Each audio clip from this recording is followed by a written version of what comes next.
Now, let's explore our new features introduced in MegaCitigen 5.1.1. Now, we have several controls to hide objects that will not be visible in the render camera to save GPU and host memory when rendering. First, we have the debris scattered all over the city. We need to hide some of them if they are outside the camera. To do that, we need to check Reset and Update and leave others unchecked and click Update Off-Camera Object Visibility and click OK.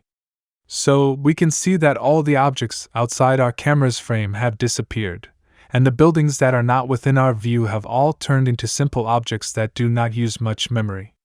In this way, they make sure that our visible buildings get proper shadows from other buildings around them not directly in view of the camera. But as we move on, we've found some buildings that need to be set as visible to the camera.